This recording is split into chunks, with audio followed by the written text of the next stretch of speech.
Զրուցում են կրթության փորձագետ Ատոմ Մխիթարյանի հետ։ Պարոն Մխիթարյան, իշխանական ընտանիքը Նիկոլ Փաշինյանի տիկնոջ գլխավորությամբ դեռևս շարունակում է կրթությունը նորաձև է արշավը, որպես կրթության փորձագետ կխնդրեմ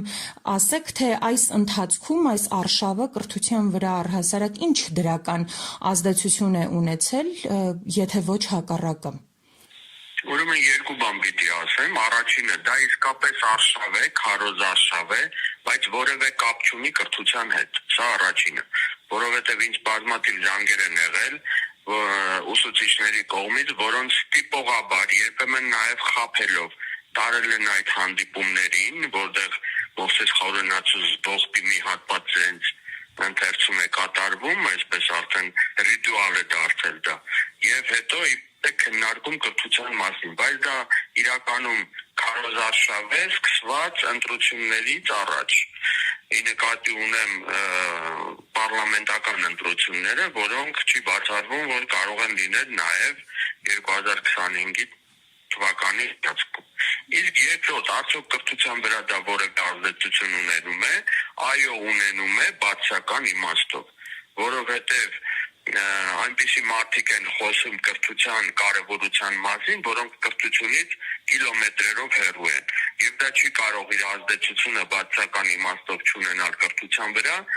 եւ դրա մասին խոսում են նաեւ թվերը, մասնավորապես եւ դպրոցներում աշակերտների թվի պակասը, եւ նրանց անգրագիտության մակարդակի աճը, եւ ուսուցիչների դուրս գալը դպրոցներից եւ թափուր հաստիկները եւ այլն։ Այս ամբողջը բացական ուղղությամբ է տանում մեր կրթական համակարգը։ Պարոն Մխիթարյան, ինչու է հենց այս ձևը ընտրվել, ինչու են սկսել կպնել կրթությունից, փորձել դա արժե զրկել։ Դա ամենահեշտ ձևն է կառավարելի դարձնել իրավիճակը, եթե ունես անգրագետ հասարակություն, դա նաև մեր ազգային արժեքներին հարվածելու ամենակարճ ձևն է նորից, որովհետև տեսեք, եթե այդ նույն բանը մեր թշնամին ուզենար անել, այսինքն ինչ որ ձև մեր ազգային արժեքներին հարվածել, դա իհարկե պետք է անել կրթության միջոցով, փոխել դասագրքերը, այնտեղից անել ամեն մի բան, ինչ որ կապ ունի ազգայինի հետ, ինչը եւ արվում է փաստորեն մեր օրինական, ճակերտներում ասեմ, իշխանությունների ձեռքում։